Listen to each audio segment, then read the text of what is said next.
I'll try to just kind of go in order, starting with 6-1.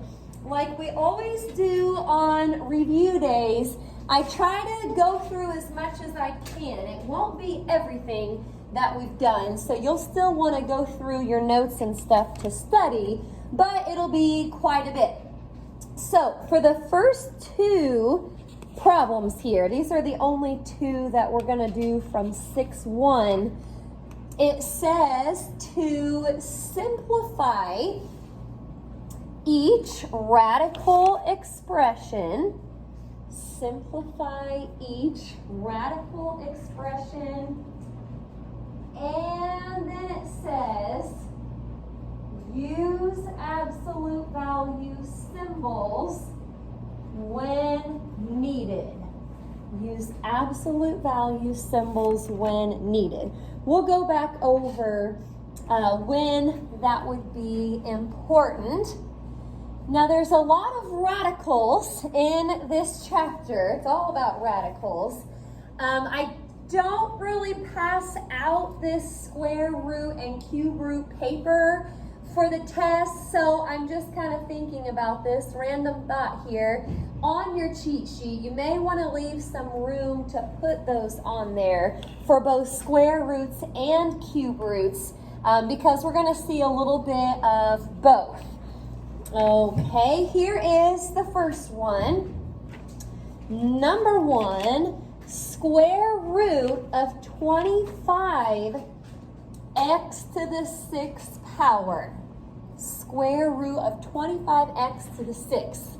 Now, you don't have to always show this first step, but we kind of want to look at each part separately here. Because this is just a product, I couldn't do this if there was a plus or a minus in the middle, but because that's just a product, you can just kind of look at each part separately. So this actually works out kind of nice. Square root of 25 is 5. Now, when you do something like this, you're just going to take the power underneath divided by the type of root. This is a square root, so 6 divided by 2. You don't really see the 2 there, but it's a square root. 6 divided by 2 is 3. Now, as far as the absolute value symbols go, and this is in your notes. If you don't want to recopy it right now, you don't have to. But if you're making a cheat sheet right now, it may not be a bad idea. You got to remember, when you take an even root, and get back an odd power, when you take an even root and get back an odd power, include absolute value bars around the odd power. The reason for this is when you take something to an odd power, it could end up being negative depending on what you put in. But you don't want to have a negative under an even root because then it would be imaginary. So when you take an even root and you get back an odd power, that's exactly what happened right here with the x cubed. We took a square root and we got back an odd power. We're going to have to put bars. Hello there. Mrs. Robbins has them down in her room. Thanks. We are going to have to put some absolute value bars around x cubed. So that doesn't always happen, but that's something to look out for. By the way, if the directions say something like assume all variables are positive, then you don't have to worry about the bars if all of the variables are positive. Okie doke. Second one, way down there, it is the cube root of 27 c to the 6th power d to the 9th. Cube root of 27, c to the 6th, d to the 9th. Well, let me see here. You can kind of do each part separate like we did up there. There's 3 parts though. Cube root of 27, cube root of c to the 6th, and cube root of d to the 9th. Again, you're only allowed to do that when it's just a product underneath. Well, again, put the nice ones on your cheat sheet if that helps you, but cube root of 27 is just 3. And then with these back here, do like you did up there, take the exponent divided by the type of root. 6 divided by 3 is 2. 9 divided by 3 is 3. And you don't have to worry about bars here because we didn't take an even root. This was a cube root. And 3 is an odd number. Okie doke. Everything in 6-1 pretty well worked out nice. Besides the whole absolute value thing, all of the powers worked out nice. You could always divide that out and it was something good. Okay, well, things change a little bit in 6-2. Maybe some problems that don't work out quite as nicely. Alrighty, let me go ahead and give you the directions. This will be the directions for most of them. Just simplify, and hey, there it is. Assume all variables are positive. That means we don't have to worry about absolute value bars. Assume all variables are positive. Okie doke. There's probably a little bit more that we'll do here in this section. So hang with me. We're going to get to a few different types. Number 3, cube root of -7 times the cube root of -49. Cube root of -7 times the cube root of -49. Now, because these are the same types of roots and we're multiplying here, we can actually keep the cube root and start by multiplying the numbers underneath. If you take your calculator and type in -7 times -49, it should be a 343. So what I want to do first here, or at least try to do first, is just type it in like that. Now, if you can't remember how to do a cube root on your calculator, let me know. Also, if you have the list of nice cube roots on your cheat sheet, this one is on there. Cube root of 343 is actually just 7. It's possible on some calculators you might be able to just type it in like that and then it will give you the 7. I wouldn't get in the habit of doing that though, because not all of them will work out that nice. Some of them will have to break down a little bit. Okay, let's keep on rolling here. Number 4, I might do this one a little bit different, so don't work too far ahead. Square root of 125 times square root of 32. Well, if I took the numbers underneath and multiplied them, 125 times 32 is 4,000. That's kind of a big number, maybe a little bit bigger than what I want to work with. You can do it that way if you want, or we could actually just try to break down these square roots separately. So looking at the 125, and I'm thinking of all of my nice square roots. Again, put them on your cheat sheet if you want. I think the biggest nice square root that goes into 125 is 25. So let's start by breaking that down into the square root of 25 times square root of 5. Now be careful over here. What is the biggest nice square root that goes into 32? It's not 4. It's 16. Yeah, the biggest nice square root. So this is going to be 5 times square root of 5. This is going to be 4 times square root of 2. So at this point, you can take the 5 times 4, make that a 20, and then multiplying the roots. Again, with multiplication, all you have to worry about is you have the same type of root.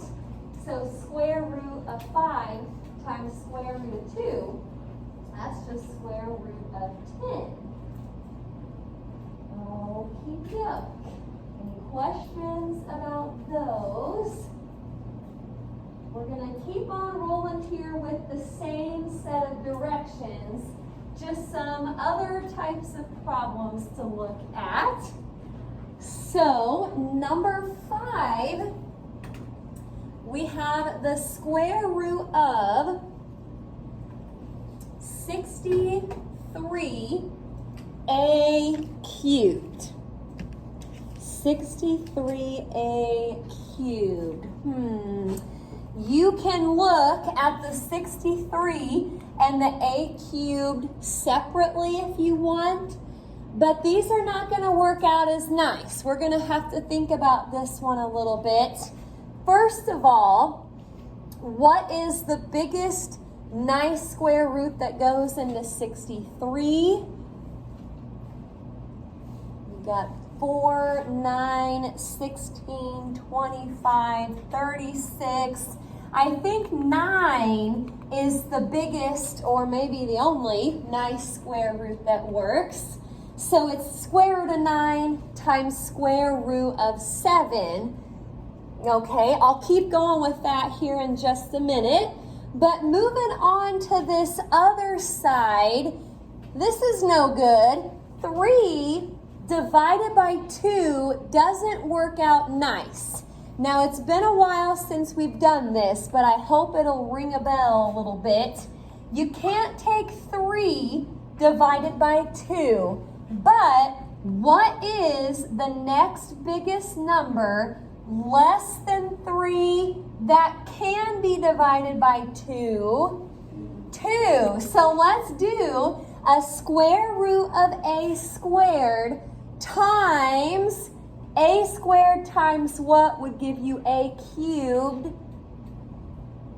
A, but you still have to have it under that square root. So it's like we broke that down and we broke down the square root. Welcome back. We're just reviewing in 6-2 right now if you want to join us. Well, this is going to be a 3. That's going to be a square root of 7. You can't do anything else with it.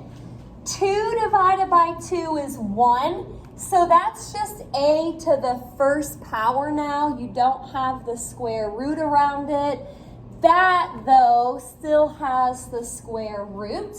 So 3a is going to go in front, and then under the square root, you'll have 7a.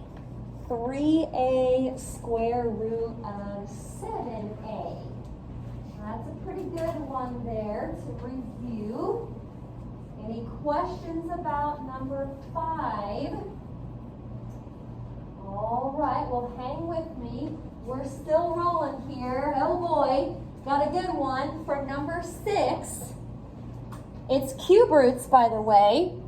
2 cube root of 4x squared y squared times 2 cube root of 9x to the 6th y. Okie doke. Now, I think probably our best option here is to go ahead and multiply all of that stuff together first, and then we'll see if we can break anything down. So the 2 times 2 is going to give me a 4 out front.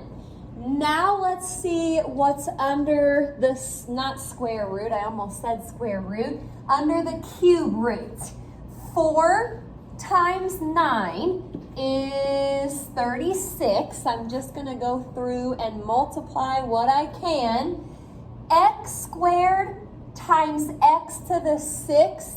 When you multiply with the same base, you add your exponents. That's good review. So that'll be x to the 8th. And then y squared times y, that's technically y to the 1st. So 2 plus 1 is 3. This looks a little bit better over here. Now let's start to break things apart. Okay, the 4 is just going to have to stay out front for a while, but I'm going to look at the cube root of 36, the cube root of x to the 8th, and the cube root of y cubed. So the only thing I did there was I just kind of broke apart everything underneath. Well, the 4 stays there, but I'm looking at the cube root of 36. Again, it's a good idea to put these on your cheat sheet. Nice cube roots. We've got 8, which I don't think that can be divided by 8. We've got 27, 64. Obviously, we're getting into numbers that are bigger, so those aren't going to work. I don't think you can break down a cube root of 36. So we're going to have to leave that the way it is. Okay, moving on to the x's. You can't take 8 divided by 3. But what is the next biggest number less than 8 that can be divided by 3? Yep. 6. Very good. Let's do a cube root of x to the 6th. Now question, x to the 6th times what would give you x to the 8th? X squared. So yeah, under that next cube root, you gotta have x squared. We're looking good. Now, hey, this is kind of nice back here. 3 divided by 3 is 1. So that's just y to the 1st. You don't even have a cube root around it anymore. It's just plain old y. Well, probably in my next step here, I just simplified this part.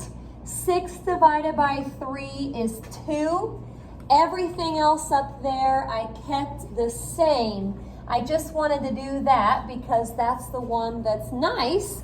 So 4x squared y goes out front, and then you've got cube root of 36x squared. That is a good one to review. Okie doke, I'll leave that up there for a second if you still need it. Any questions though about number 6?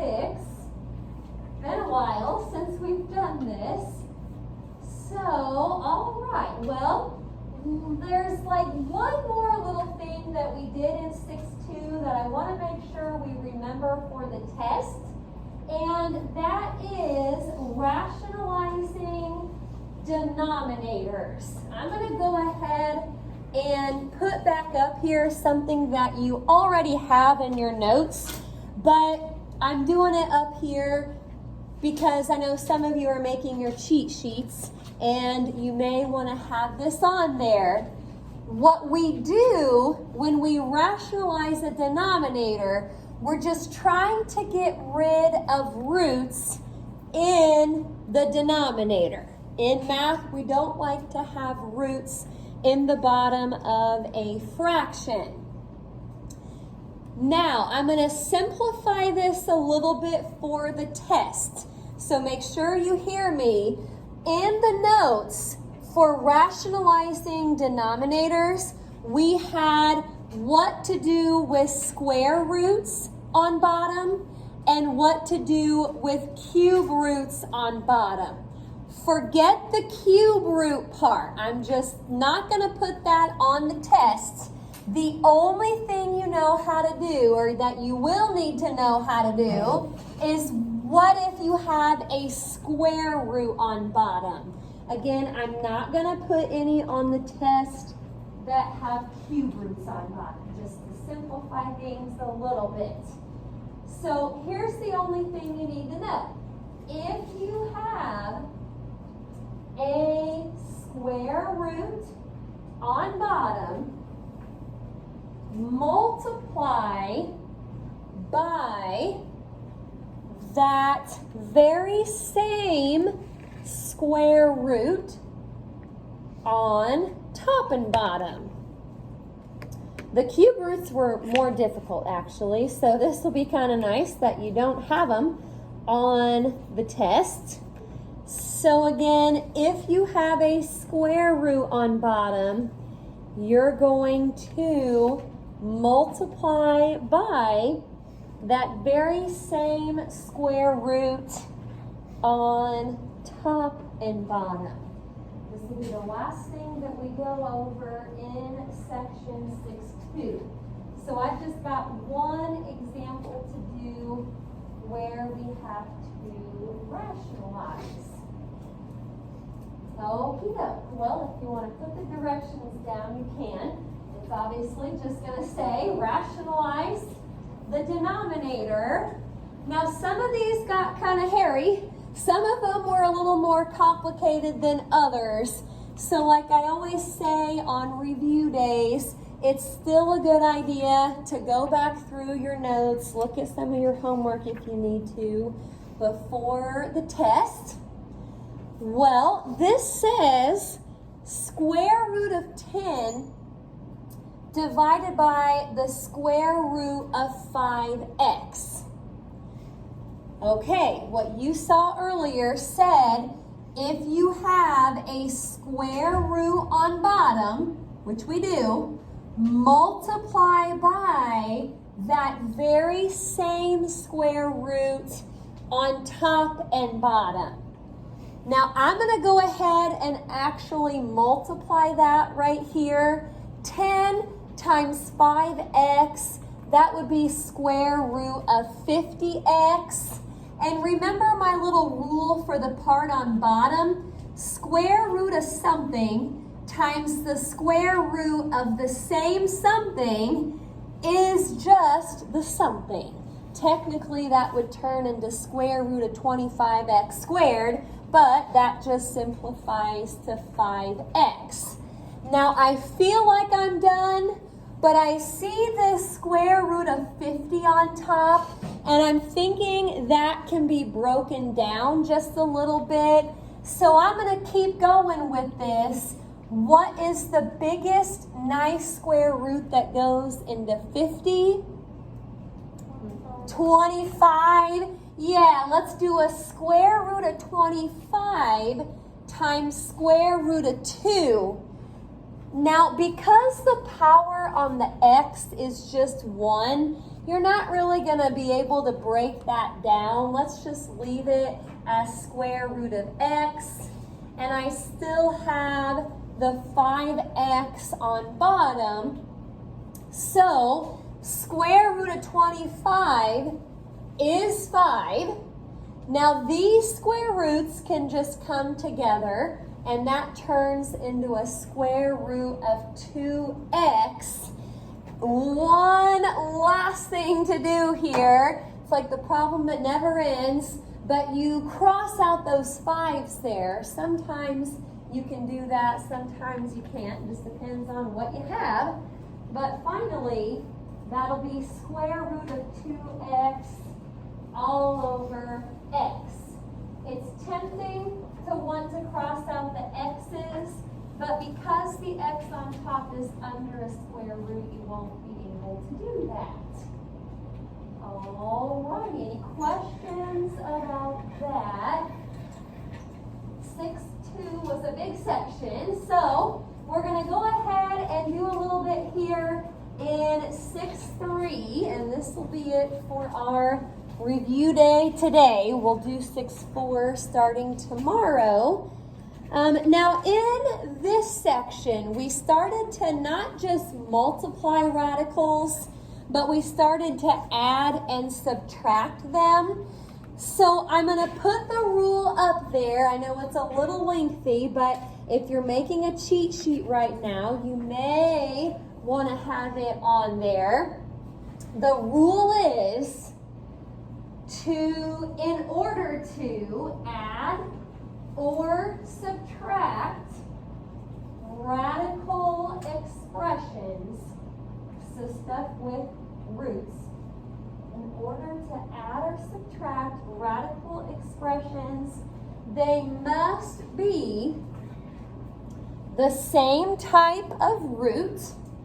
So square roots, cube roots, they got to be the same type of root and have the exact same thing under the root. Been a while since we've done this. In order to add or subtract radical expressions, they must be the same type of root and have the same thing under the root. Okay, so that's just something to keep in mind here when we start to add and subtract. Now probably for the last just few examples here, it's just going to say simplify. All we need to do is get everything simplified. Okie doke. We'll start with an easy one. Number 8, 3 square root of 5 minus square root of 5. 3 square root of 5 minus square root of 5. Well, remember, in order to add or subtract radical expressions, they must be the same type of root, they are, and have the same thing under the root. So we're good. Now to actually do this, you almost want to think of that as a 1 square root of 5. So 3 minus 1, that'll just turn into 2 square root of 5. You don't touch the square root of 5. It's like when you take 3x minus x or minus 1x. You don't touch the x, you keep it the same. It's kind of the same idea with radicals. All right, let's try a little bit more. This is number 9, square root of 192 plus square root of 27. That does not have the same thing under the root. However, those are pretty big numbers, so it's possible that we just need to break those down a little bit and maybe they'll turn into the same roots. Now I know 192 is kind of big, so I'll save you some time. The biggest nice square root that goes into that is 64. We're going to take a square root of 64 times square root of 3. After the plus sign, square root of 9 times square root of 3 is how we'll break that part down. Well, this should turn into 8 square root of 3 plus 3 square root of 3. So again, don't touch the square root of 3 part. just take 8 plus 3, and that'll give you 11 square root of 3. That is that. Okay, I got a little bit more here, so hang with me. Let me know if you see something up there you're not sure about. We are almost finished. Number 10. Number 10, cube root of 375 plus 3 cube root of 81. Okay, cube roots. We got 8, 27, 64, 125. I think that's what I'm going to use on this one. Break it down into the cube root of 125 times the cube root of 3. I'm going to say this again. Put those on your cheat sheet. That would be very helpful. Over here, the 3 just kind of stays out front, and then the biggest nice cube root that goes into 81 is 27. So the 3 gets multiplied by cube root of 27 and then cube root of 3. 27 times 3 gave me the 81. All right, this is going to be 5 cube root of 3. Now let's go ahead and leave the 3 out front right here. And then cube root of 27 is also 3. So here in a second, 3 times 3, that'll give me a 9 cube root of 3. A lot of 3's up there. Let me go ahead and do that real quick. So it's 5 cube root of 3 plus 9 cube root of 3. So finally, 14 cube root of 3. That'll be our answer for number 10. Okie doke. I've got 2 more problems here, so hang with me. A lot of radicals going on in this chapter. Now, number 11, I don't think is going to start out as just adding or subtracting. We've actually got some multiplying to begin with. It says 2 plus square root of 7 times 5 plus square root of 7. What? I already kind of told you we're going to multiply, but when we multiply binomials, what do we call that? Foiling. So, first terms, 2 times 5 gives me a 10. Outer terms, be careful with this. Since the 2 is not under a square root, when you take 2 times square root of 7, you just kind of have to squish them together and make a 2 square root of 7. Same in the middle here. Square root of 7 times 5 is just 5 square root of 7. And then for the last terms, remember square root of something times the square root of the same something is just the something. So that'll just be a plus 7. Now I'm going to add these up.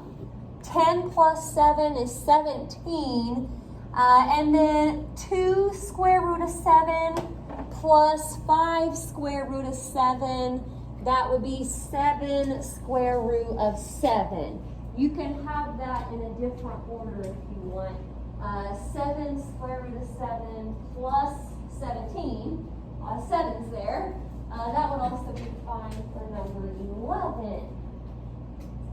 All right, well, we're down to the last one here. Got a lot going on with these sections. Number 12. This is a real good one to review with. Number 12. 2 divided by square root of 3 plus square root of 5. Oh boy, it has been a while since we've done this. Now, to get started on a division problem like this, in case you don't remember, what we're going to do first is we're going to multiply the top and bottom by the conjugate of the bottom. So since this is square root of 3 plus square root of 5, we're going to multiply by square root of 3 minus square root of 5. Well, I'll show you a little shortcut on bottom. You might remember it. But if you look on top here, this is just like a single term times a quantity.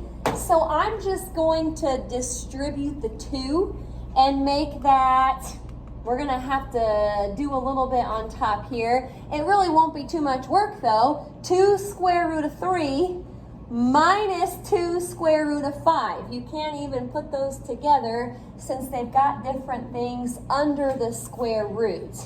Now, when you go to the bottom, remember when you multiply conjugates, the O and the I will always drop out.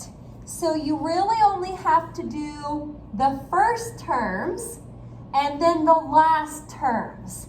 So square root of 3 times square root of 3, I say FOIL, but once again the O and the I drop out. That is just going to give me 3. Now be careful with the signs on bottom. A positive times a negative is a negative, and square root of something times the square root of the same something is just the something. So right now it's got 3 minus 5 on bottom. Let's keep going a little bit with this. 3 minus 5 is going to give us a negative 2. Now, if the numbers in front of the radical, I'm going to include the negative right there. If the numbers in front and the number on bottom, if those can be divided by something, you'll want to do that. If you're thinking 2, you're on the right track, but I may actually divide all of that by negative 2, so I don't have a negative on bottom anymore.